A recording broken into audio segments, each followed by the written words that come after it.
A dire outlook, and with it, a warning that we're not prepared for the increase in wildfires coming our way. I mean, it started out to be an adventure and ended up being a misadventure. Nacho chips, crackers, and tiny fish. How a BC senior survived on the open sea for nearly 6 days. And why use of Canada's Emergency Act has now been revoked. This is CBC Vancouver News.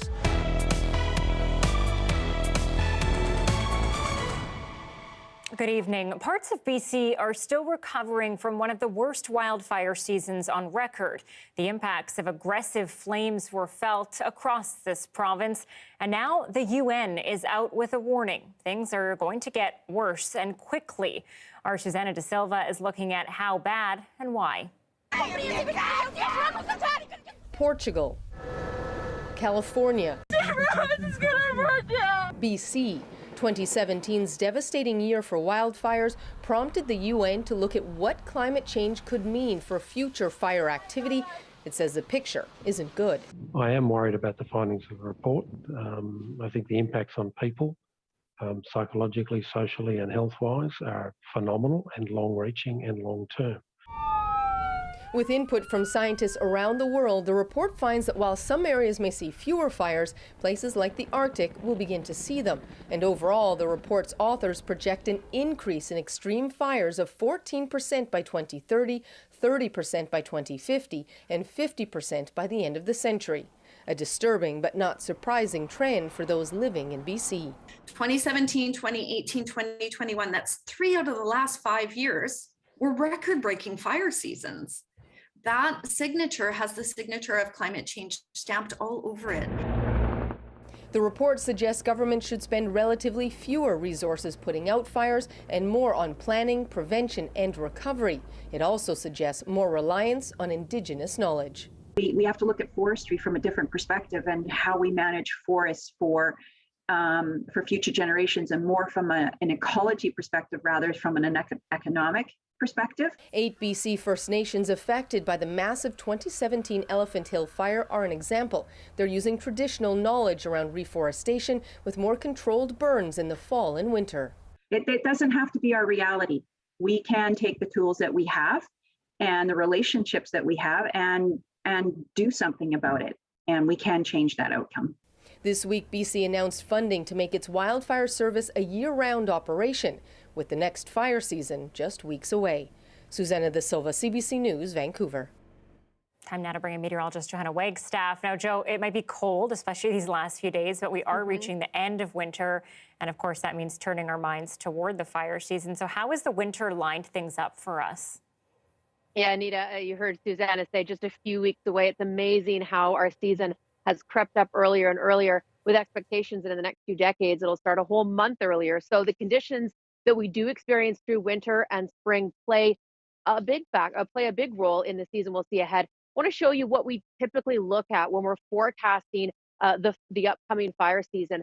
Snowpack and drought conditions play a huge factor. The amount of available moisture we have in our mountains and how moist our fuels and our soil are through the winter will play a big role. And I want to show you what that looks like right now in a moment. We're also watching El Nino and La Nina. We are in a La Nina weather pattern for British Columbia, or for the world, but for British Columbia, that typically means colder than normal. That's a pattern we have been seeing, but we've been in a bit of a snow drought the past couple of weeks.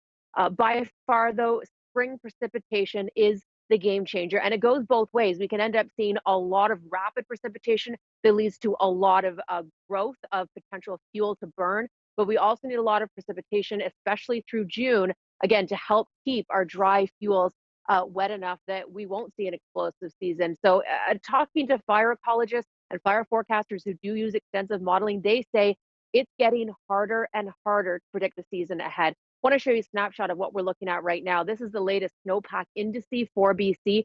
Last measurements taken on February 1st. We're expecting an update in the next couple of weeks, but you can see that brown area down towards the Okanagan. The only place that we're looking at is snow deficit, but this picture is quite a change from earlier this year, where we had a lot of snow across the province, and I imagine we're going to see a few more brown spots once we get that next snow report in the next couple of weeks. So we could use some snow and definitely some spring precip. I'll keep you posted. Okay, thanks, Joe. We'll talk soon. You're welcome.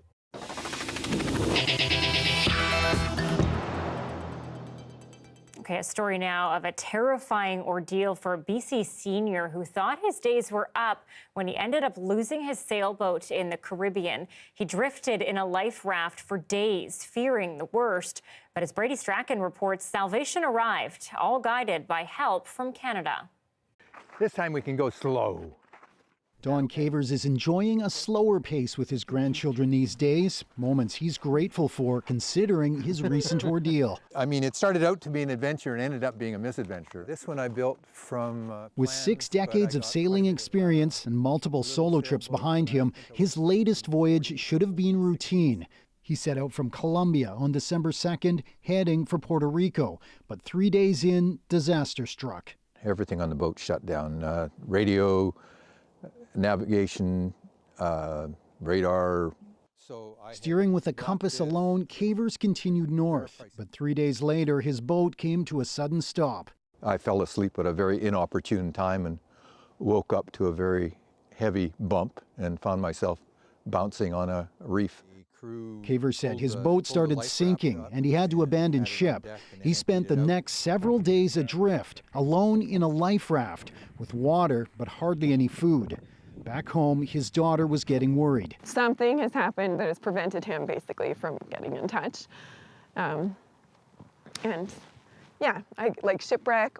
She put in calls to the U.S. and Puerto Rico Coast Guards, but it was a search and rescue team in Trenton, Ontario that picked up Cavers' Canadian emergency beacon signal. We had no idea who was on that boat, but the beacon was transmitting. It was on, and it was constantly providing a position. After nearly 6 days in the life raft, and with multiple agencies looking for him, a merchant ship finally spotted Cavers in the distance.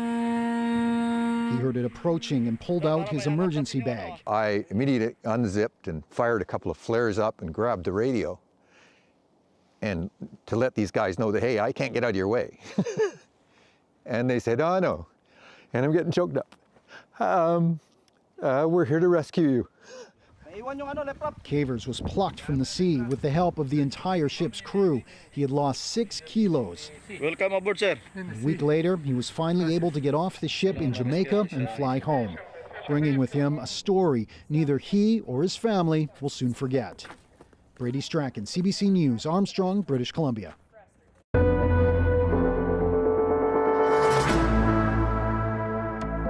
Turning to COVID-19 now, hospitalizations in BC have been falling for 16 straight days, down 35 to 653. Patients in critical care steady at 108. One more person has died from the virus. With 2 healthcare facility outbreaks declared over, the total ongoing has now dropped to 29. Now, even more encouraging signs tonight in the battle against the virus. Free rapid tests will be available in BC pharmacies starting on Friday. But there are some caveats, and Karen Larson joins us now to break it all down.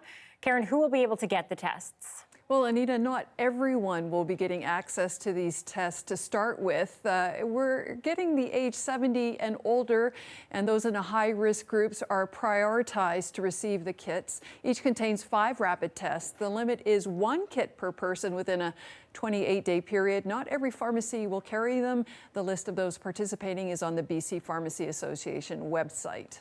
Going forward, as more tests arrive and as supply and capacity allows, we'll be providing greater access to all BC citizens. Increased test availability means more members of the general public will be able to access tests to use to understand their own symptoms and illness. And Dick says the tests will be made available to everyone in the province in the coming weeks. Starting this week, the kits were also made available at schools. Okay, and a new vaccine is also slated to arrive in this province soon. What do we know about Novavax? Novavax, right. This is important for people who remain unvaccinated because they are hesitant to receive an mRNA vaccine or have had a reaction to it. Novavax is not made with any human material. It's made with proteins from moth cells and components of the soapbark tree. Dr. Bonnie Henry calls it another tool in the toolbox and said it will be available in the province in the next week to 10 days. It's a tried and true methodology of making vaccines, and we know the immune system responds well. The data that we've seen that Health Canada has proved show it's very efficacious as well. So the efficacy in the trials is upwards of 90% in preventing infection. So Anita, more rapid tests and Novavax coming to BC soon. Great. Karen Larson, thank you. Well, a quick-thinking 6-year-old from Kamloops is being honored for her remarkable bravery tonight after she managed to get out of a crashed car, crossed a busy highway, and she got help for her injured grandmother. I'm gonna keep that forever. You're gonna keep that forever? Well, I'd be honored if you do. RCMP say Jane Dealstra's grandmother went into medical distress while driving Saturday afternoon.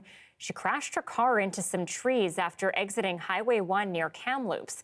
The little girl managed to free herself from what police described as a totaled vehicle. She then crossed the highway and headed into a nearby business for help. Jane's grandmother wasn't seriously hurt and is recovering at home. Well, the day after the BC government unveiled its provincial budget, a big focus for critics is affordability. The NDP says its plan focuses on making people's everyday lives better. But as Mira Baines reports, the opposition claims taxpayers are being squeezed with new fees. Property prices and rents in BC are still going up. And with inflation rising at about 5%, everything from groceries to gas is getting more expensive. Critics claim this year's provincial budget is slapping taxes on ways people have tried to save money. Together, Mr. Speaker, we will discover the opportunities that tomorrow holds. Taxes are being introduced on online purchases and increased for used cars. The opposition is unimpressed. This government decided, we think wrongly, to increase taxes on the sales of used cars. They're imposing a new tax on online marketplace sales. They are also imposing higher taxes on home heating fuels. But the finance minister argues it's not a new tax per se. And we certainly saw with activity through the pandemic that lots of folks went online and are using different marketplaces to sell their wares. Well, they too should be collecting PST. So this is about closing a loophole. It's not a new tax, it's closing a loophole, Mr. Speaker. When it comes to housing, advocates say the government failed to introduce solutions to effectively deal with high housing prices and rents, despite collecting billions from property transfer taxes.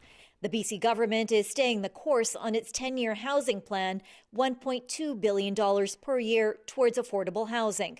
And policy changes are being considered to boost housing in cities. And what we want to do is get to a place where municipalities have the opportunity to say where the housing should go, what it should look like, but not whether or not it goes ahead. And that is the big challenge that we need to address, hopefully cooperatively, but ultimately, if necessary, by legislation. The government is making headway on one of the largest expenses for families. Both the federal government and the provincial government has attempted to make life more affordable for some, has been with childcare. Families with young children, with children in care, that is often the second largest expense in their budget after their mortgage. The NDP says it is moving closer to its promise of $10 a day childcare, with this budget projecting to get to $20 a day childcare by the end of this year. Over the next several days, British Columbians will be finding out where they're paying more or where they're saving as more budget details are shared. Mira Baines, CBC News, Victoria. And some criticism tonight in how the province is addressing climate change in that budget as well. The plan addresses the need to protect people and communities from climate-related disasters. That includes making BC Wildfire Services a year-round program and ramping up the climate preparedness and adaptation strategy. But some environmentalists say without taking on polluting industries, the province is not taking on the root of climate change. Unfortunately, the biggest pot of money in here is actually money to go to industry for things like methane emissions reductions and carbon capture and storage. So we're actually subsidizing some of the most polluting companies in the province to lower their own carbon emissions. And at the same time, we're paying for the impacts of the carbon pollution they do create. Environmentalists also stress the need to adapt BC Hydro to include more renewable energy like wind, solar, tidal, and geothermal. New details today on the redevelopment plan for the Hudson's Bay building downtown, which is set to add a 12-story office tower on top, but keep the century-old facade of the department store below. There will be more than 32,000 square meters of retail space and nearly 100,000 meters of office space in the tower above. That's more floor space than inside Buckingham Palace. HBC and its partner RioCan also plan to improve SkyTrain and Canada Line access from the shopping centre. Hudson's Bay will become a discovery destination for Vancouverites and visitors. We will bring an inspiring yet functional solution into one location, with the retail experience intersecting with where we work, where we eat, where we can socially connect, and where we can shop with ease. Construction could start in roughly 2 years after a rezoning application to the city is complete. Well, across BC, there's a desperate need for more affordable housing options for low-income seniors, as well as people with mobility challenges. As Joel Ballard reports, advocates are hopeful new federal funding is only the start of an increased commitment to removing those housing barriers. For decades, these two East Vancouver apartment buildings were home to 57 low-income seniors. But soon, that number will more than double, thanks to almost $45 million from Ottawa. The funding will create 157 new housing units, focused on low-income seniors and people living with disabilities. The project will also be purposely built to support seniors' ability to age in place. Advocates say the housing is desperately needed. The most recent study by the BC Social Planning and Research Council found that BC had the highest rate of seniors living in poverty, almost 71,000 people. When you translate that into rents that are $1,000 or $1,500 or $2,000 a month, you don't have any money left for anything else, whether it's food, medications, transportation, or just simply buying a birthday card or a small present for your grandchildren. Godet is encouraged by the announcement, but would like to see the momentum continue. And BC's seniors advocate agrees more affordable housing is needed. A third of BC seniors are on the Guaranteed Income Supplement, the GIS. So that means in practical terms, their income is probably $25,000 a year or less, which is far lower than a minimum wage job would provide. The building's operator says the 57 previous tenants will have the first right of refusal to the new units. The 100 remaining units, which we're striving to make as affordable as we possibly can, that's where it'll also be sort of first come, first serve, but you'll have to do an initial income test to make sure that you're not earning so much money that this unit really should go to someone earning a bit less than you. Once completed, 20% of the units will be reserved for people with mobility challenges. We are dealing with a major housing crisis where we're having difficulties being able to find housing for many people with disabilities. Gauthier is hopeful the announcement is more than a flash in the pan. There are so many people with disabilities that are living in care facilities that do not need to be there. Accessible housing can fix that, he says. Right now, crews are busy removing hazardous materials from the buildings, and then they're going to be demolished. And in about 2 years' time, the project is expected to be completed. Joel Ballard, CBC News, Vancouver. Vancouver police are recommending charges after they say a hospital patient stabbed someone. The force says it happened early yesterday morning inside St. Paul's Hospital. The VPD says a 35-year-old suspect had been admitted and was being taken to his room when he allegedly pulled out a knife and stabbed a staff member in the leg. Police say the victim's injuries are not life-threatening.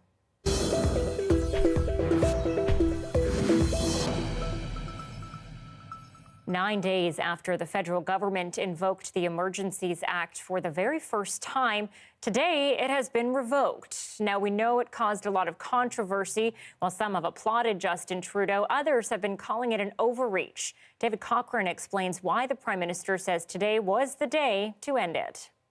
The streets of Ottawa have been mostly clear and quiet since Sunday. So with crews cleaning up and fences coming down, the Prime Minister says the time for emergency powers is over. We are confident that existing laws and bylaws are now sufficient to keep people safe. A surprise announcement coming while the Senate was still debating whether to approve the use of the Emergencies Act in the first place. The Trudeau government failed to make its case. Ms. Blaney. Ms. Blaney. Mr. Bulleris. And less than 48 hours after New Democrats voted with the Liberals to endorse it. I declare the motion carried. As I said, this was always proportional and time limited. And now gone entirely. Since the police moved in, the gravitational forces that fueled this occupation are largely gone. The crowds dispersed, the money cut off.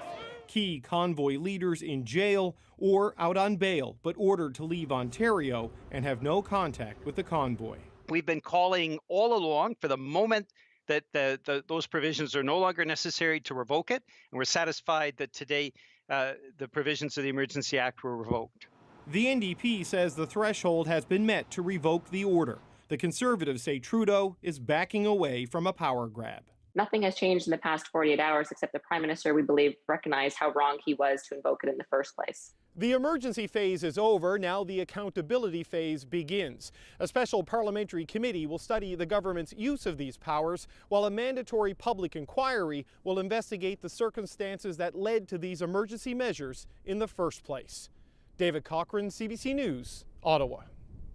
The protesters may have left Ottawa, but not all of them have gone home. As Ashley Burke shows us, some are still gathered just outside the city, planning their next move. A vestige of a movement that took over downtown Ottawa for 23 days. A shrinking camp on private property not far outside the city. 60 vehicles seen here Monday, now roughly 20, and only a few large trucks. Protesters wouldn't let media inside the camp, but sent out a trucker to help us when CBC's van got stuck. You guys are going to believe this story. Wearing a Defund the CBC hat, trucker Tyson Garreau towed us out of the snow and live streamed it all. We don't leave Canadians stuck no matter who. That's what I said. That's where I've been sleeping. Garreau said he lost his job in road maintenance because he's been in Ottawa demonstrating all month for his grandchildren's freedom. Now he isn't sure what comes next. The plans we really are unaware of right now. A lot is lying in the... we're not looking to cause trouble. Paper towels, napkins. One protester live streaming from inside the camp, committed to continuing to push back against COVID restrictions, but in a lawful way. We're not going to convoy, but we're going to do a march. This is just one of 3 camps that are set up within roughly an hour's drive of Parliament Hill. One is to the west in Arnprior, another to the south in Greeley, and the third to the east in Vancouver Hill. These police officers are visiting the sites to tell protesters what they can and cannot do. I'm sure the message is quite clear with these individuals that they will not be allowed back to the downtown area for obvious reasons. This may be just simply sites where people can simply drink, dance, have fun after a couple of weeks. They may be plotting their next steps. The Prime Minister said today that he still sees these camps as a threat, but that he's been assured by police they can handle it without use of the Emergencies Act, and that authorities are in a much stronger position to keep blockades and occupations from coming back to streets like this in front of Parliament Hill. Ashley Burke, CBC News, Ottawa. The Emergencies Act was still in effect when Winnipeg police delivered letters to the protesters yesterday, giving them until 5 p.m. today to move their trucks. The CBC's Peggy Lamb shows us what happened afterward. This morning, demonstrators pack up. Jesse Johnson says he's leaving because everyone else is too. They can confiscate your vehicles and seize your bank accounts. Seems to get everybody's attention. Winnipeg police handed protesters a notice yesterday saying they must leave by 5 Wednesday evening or risk charges and have their belongings seized under the Federal Emergencies Act. They should have went in earlier and did it. Police were asked why now. What changed is in our ongoing discussions with people there, we realized that the WPS would not be able to assist protesters in achieving the goals that they had stated. Police think one reason protesters are leaving are recent events in Ottawa. Police cleared thousands of protesters from streets in that city. I can't help but think that looking at what unfolded in Ottawa has made everybody reassess all sorts of things, including not only ongoing protests, but future protests. Protesters here have been blocking sections of Memorial Boulevard for nearly 3 weeks, and police have received dozens of noise complaints from residents in the area. I just live like in one block and just been hearing the horns all the time and everything. So now I'm happy. I am feeling relief, big time relief from all the noise, the pollution, the nonsense. They just stand in the middle of the street as you're trying to drive by. So it's just pure relief. Now, right now, we're about an hour away from their deadline to leave, and to the left of me, there's one tractor left. Behind me, there's one RV left. And you'll also see about 24 people, 24 protesters who are still here. At Memorial Park, we see that there's a fire that has been set up. You can see some smoke there. And earlier today, we did speak to organizers who tell us that some protesters will be staying here. Truckers started this, right? They had the braveness, the boldness to stand up against what they felt was wrong. And so we're going to continue that, and we're going to try to not push our opinions. We want to be able to be here so people can come and dialogue. Winnipeg police say that they are prepared to deal with other protesters if they come down here, but they didn't say how they were going to do that. Peggy Lamb, CBC News, Winnipeg. Will they attack or won't they? As Ukrainians sleep, Russian troops continue to pour into 2 breakaway border regions. The latest from Kyiv and the international fallout next.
It's 6:29 here in Vancouver. Halfway around the world, let's take a live look at Maidan Square in the Ukrainian capital of Kiev. It's 4:29 in the morning there in that Eastern European city.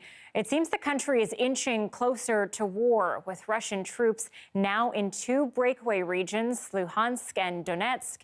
Europe seems poised for military conflict, potentially the most deadly since World War II. The CBC's Margaret Evans is on the ground in Ukraine and has more.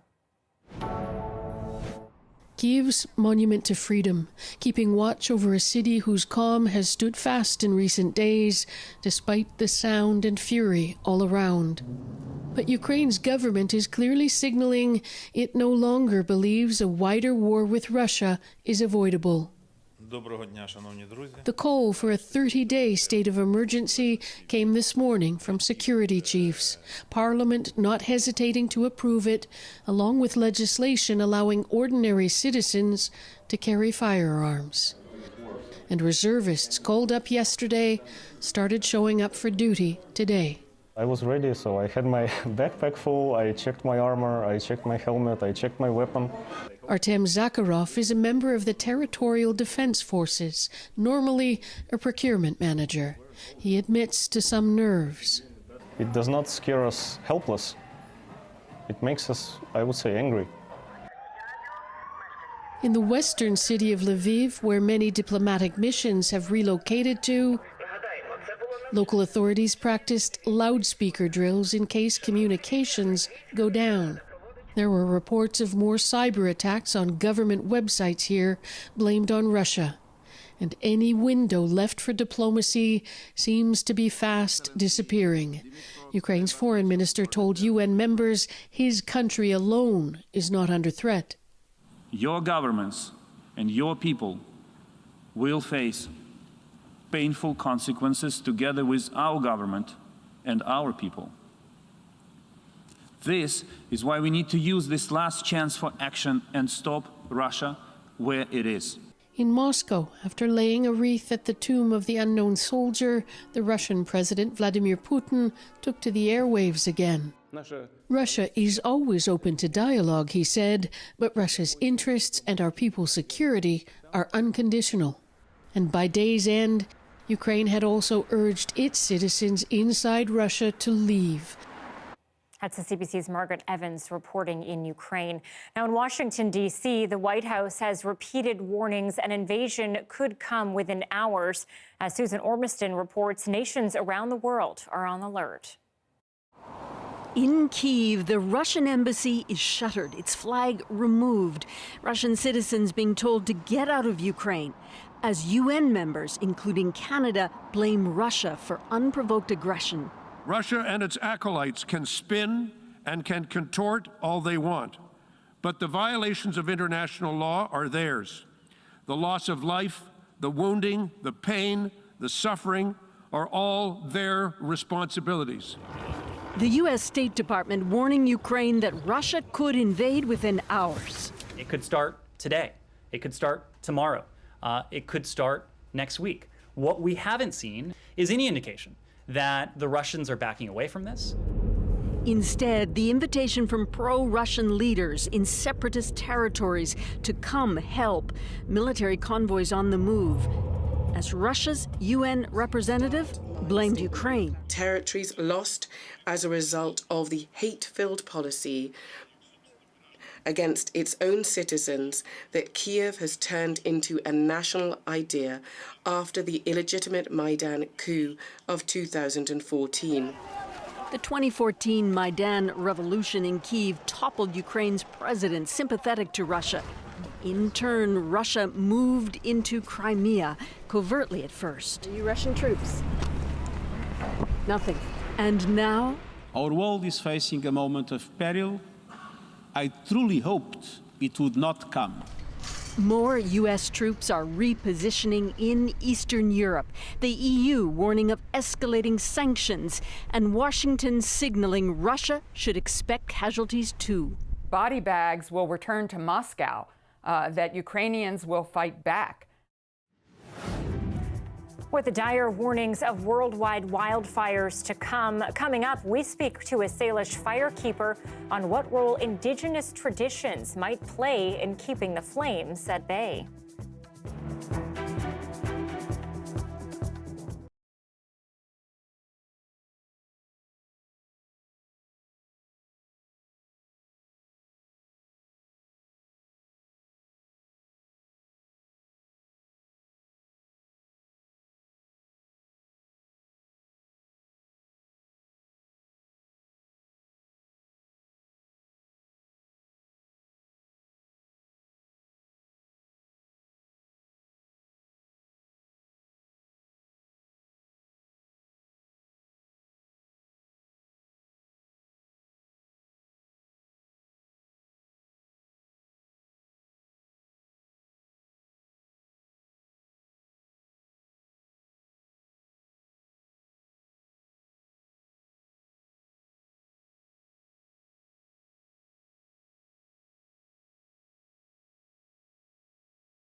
Some of the soap operas, like being involved with somebody who's been involved with somebody close to you before.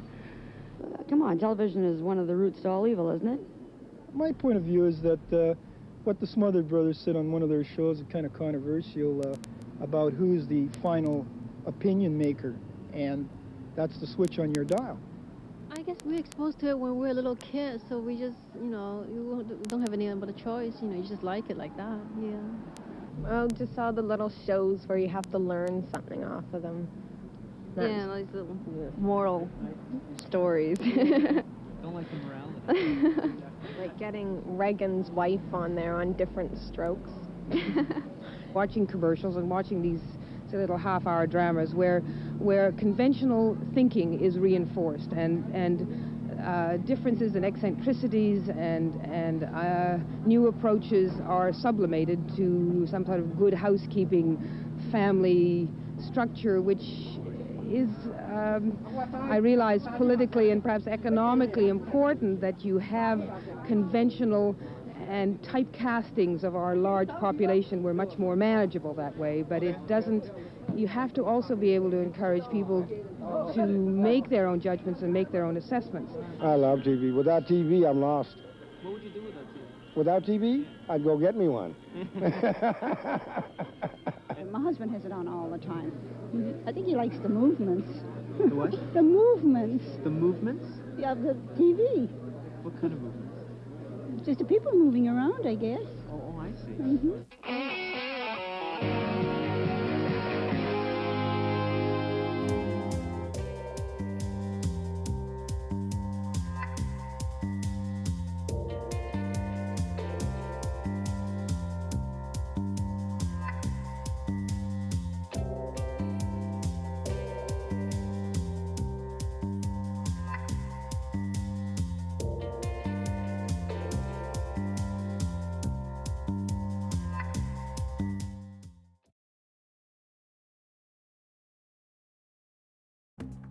Here are some of the stories we're following tonight on CBC Vancouver News. Use of the Emergencies Act is being revoked. Justin Trudeau says the situation is no longer an emergency. He does say invoking it, though, was the responsible and necessary thing to do. Rapid antigen tests for COVID-19 will soon be available in some BC pharmacies, but at first, only people over the age of 70 will have access to them. There's also a new vaccine coming to BC as Health Canada approves Novavax. It's the first protein subunit shot available in this country. And our top story tonight, the prediction that extreme wildfires are going to increase by 30% by 2050 and 50% by 2100. The new United Nations data suggests there needs to be radical changes to public spending to address the problem, and it needs to be focused more heavily on prevention and less on emergency response. Indigenous fire management techniques could meet that need, so we talked with a member of the Salish Firekeepers for what he thinks should happen next. The forests and and the what's called the wildland is no longer in a natural state. It's in an overgrown and a state where that catastrophic fire can happen. So the fuel needs to be brought down to more of a minimal level by using cultural burning, and just the spacing of the fuel also, you know, it all needs to be changed, and in some cases it needs to be replaced. If the traditional stories say that the land was grassland, then it was burned every 2 years, and so even by the changes in the management that has to come, maintenance burns and continual maintenance work has to happen to the fuel to lessen the impact of a wildfire during the summer. In the wintertime, especially on the north aspects and that kind of stuff, the fuel is thick, but it doesn't really burn well in the spring, and it might burn in the fall, but if you pile it and burn it, then you could burn it when the snow is on the ground, and it doesn't impact the roots, so you don't get a lot of root rot and a lot of invasive species of plants that will come if it burns too hot. Why a dump of snow in the prairies might be just what farmers there have needed. That's coming up.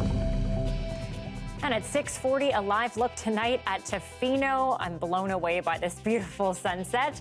People there still catching a few waves as the sun sets on the Pacific coast.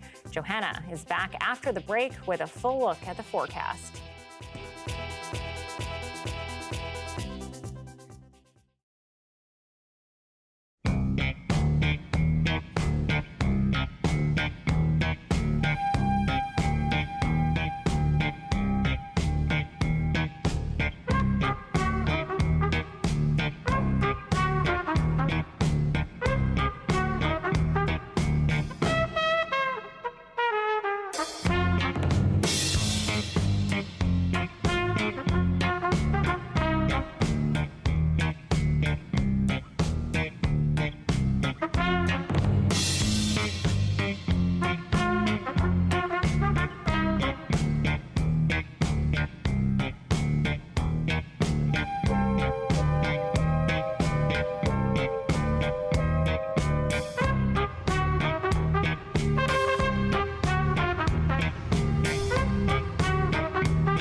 Over in Saskatchewan, heavy snow is showing no signs of stopping, and that's providing hope for drought-stricken areas plagued by a lack of rain and unrelenting heat, with 25 days until the official start of spring.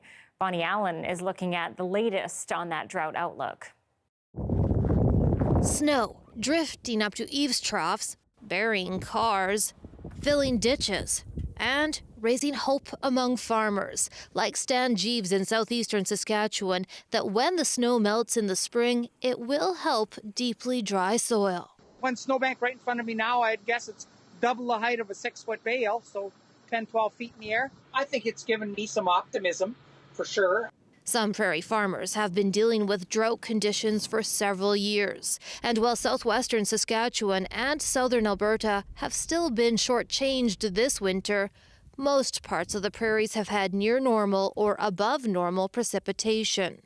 That means areas marked as abnormally dry, shown in yellow, or extreme drought, marked in red, are shrinking, according to the latest Drought Monitor report from Agriculture Canada. And by the end of the month, it's projecting areas marked in green will have their drought status removed altogether. Parts in yellow indicate improving drought conditions. It's not as if this is money in the bank, but this is a sign that, it's not going to be another bad year. It's one of the snowiest winters on record in Winnipeg, but not all snow is equal. So retired meteorologist Rob Paula also measures the water content for Environment Canada, trying to figure out how much moisture may eventually soak into the ground or cause flooding. How that's going to play out in the spring still depends on how much more snow we get for the rest of the season, and also how slow or how rapid the melt will be in the spring, and if we get any additional heavy snow or spring rains to compound that situation. So all this snow will provide the soil with that first drink of water. But to really help the dry land on the prairies, the snow will have to melt slowly and be followed by timely rains. Bonnie Allen, CBC News, Meadow Lake, Saskatchewan. Meteorologist Johanna Wagstaff here now. And Joe, for me coming from a farming family, I look at some of those images of the summer of 2021. That is scary. I can't even imagine what those farmers are going through.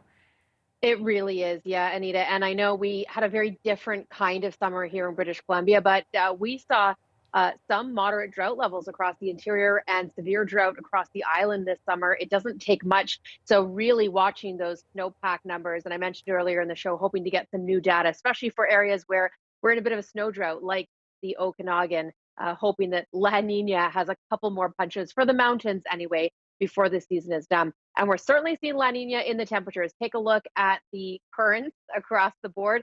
We hit minus 6.8 at YVR this morning. That was a February 23rd record low, dating back to when records began in 1937. At the freezing mark right now, freezing out towards the valley, and temperatures still going down as we head into the next couple of hours. Take a look at the forecast for overnight lows. We won't quite get the winds, the outflow winds we had a couple of mornings ago, but temperatures are actually going to be a little colder. So we might actually see some of our coldest temperatures yet tomorrow morning, looking at a wind chill of about minus 12 for Metro Vancouver tomorrow morning. Also looking at a light dusting in the next couple of hours. You notice that high cloud sneak in through the day. That was thanks to a little disturbance sinking down across the province, bringing about 10 centimeters to the Chilcotin, 5 tonight to Kelowna and Cranbrook. I think it's just trace for us, and mainly for the North Shore and out towards the valley if we see anything. The flakes will be flying in the next couple of hours, but look at this. As I take you through Thursday, here 6 p.m., blue sky will be the story for all day tomorrow. Clear and cold through Friday and most of Saturday as well. So quick look at how much snow we might get. This is the white level here is trace. So maybe some accumulations, higher elevations, but generally, I think we'll just wake up to slick conditions on the road. So do be prepared. I know we've been doing some scraping in the mornings with that frost, but watch for a few extra flakes out there. Okay, lots of sun across the province tomorrow. That's getting behind this really overnight snowmaker. So again, Prince George, you picked up about 5 centimeters today. Kelowna down to -1 tomorrow, but you're picking up 5 centimeters. Things really change for us on Saturday. That's about seasonal. And as we get into Sunday, Anita, it's warm and showery all next week. Much more typical for this time of the year. Okay, Joe, thank you. You're welcome.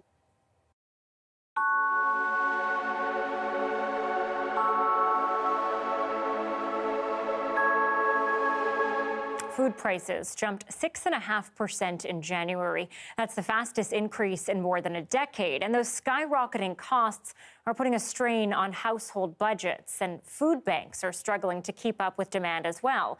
The CBC's Kristali Ramlakin is looking at grassroots groups who are stepping in with innovative new ways to help. Okay. What can I get for you guys? This church parking lot has been transformed into a community dinner service for those in need. I come here every day. Like I don't have a lot of money. If you can't afford it, it's good to have something. The church used to provide meals from its basement, but when the pandemic hit, it switched to takeout.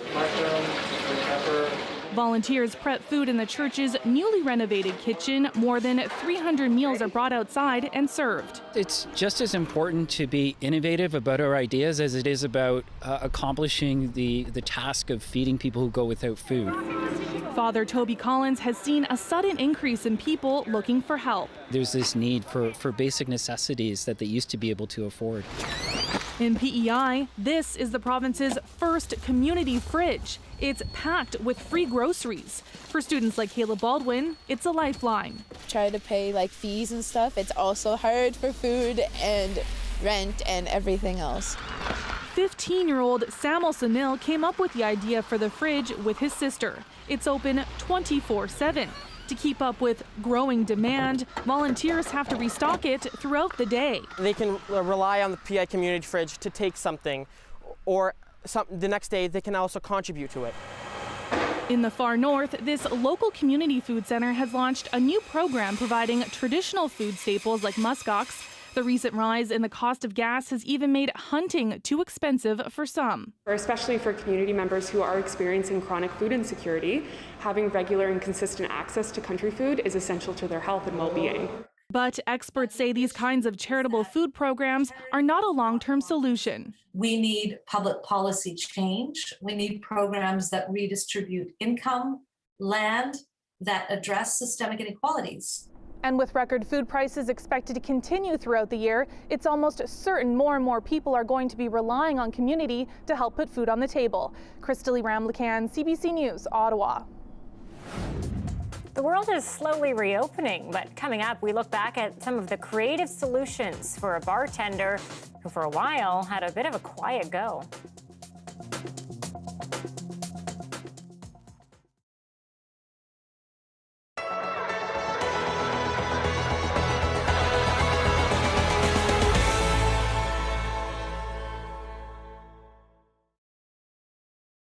Lend me your ears and I'll sing you a song. I will try not to sing out of key. Oh, baby, I will. This is the audition video for the 12-member house band with the School of Rock in St. John's. This video won them an invitation to perform at the Rock in Rio Festival in Lisbon. And some of the headliners at that 10-day festival are Foo Fighters, Black Eyed Peas, and Duran Duran. But the trip won't be cheap, so they're hoping a fundraiser will help. We spoke with two of the band members and parent Nicole O'Brien about what this opportunity means for the group.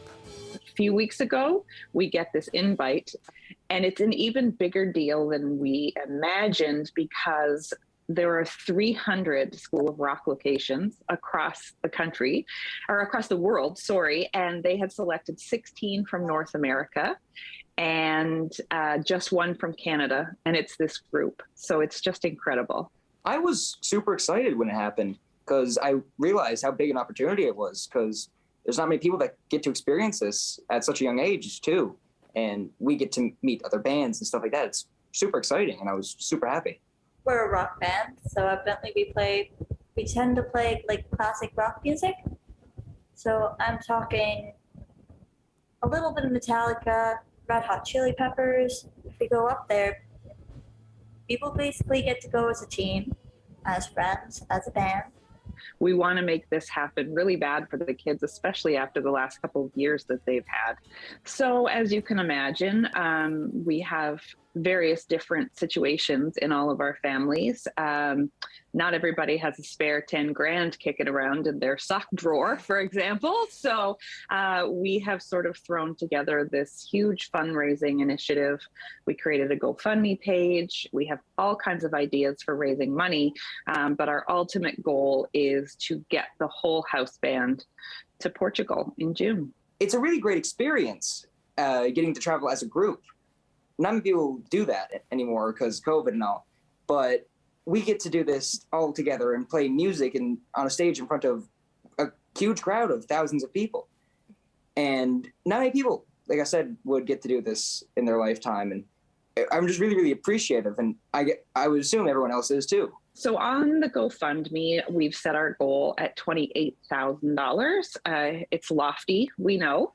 But as you can imagine, traveling to Europe in the summer, right after we're all allowed to sort of move around again, is a huge undertaking financially. And so, yeah, we are hoping for as much help as we can. Like I said, mostly so that every family can go. We don't want to leave anybody out.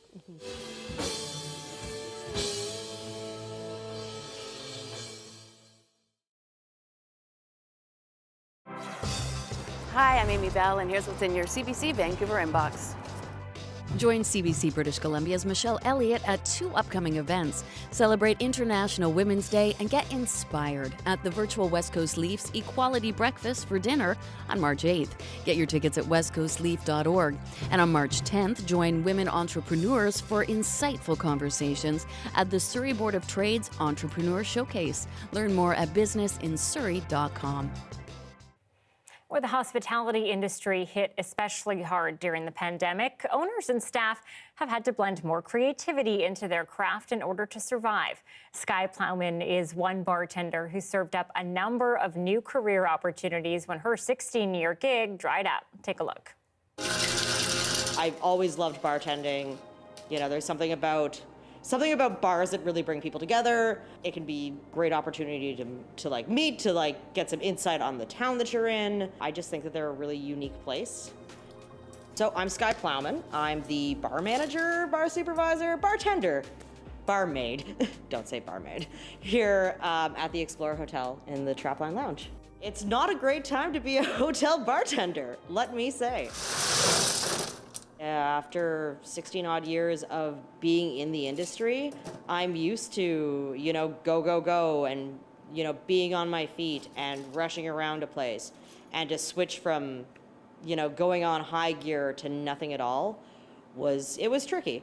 So, I took the time to pull out the tools that I had in my house and start making cocktail videos. I welcome you back to season 2 of Quarantinis. We'll see how long this lasts, but let's enjoy the moment while we've got it. There's really been some folks in the hospitality industry that have taken the time to remember that, bartenders and hospitality staff need more than, a pat on the back and told that they're hashtag essential.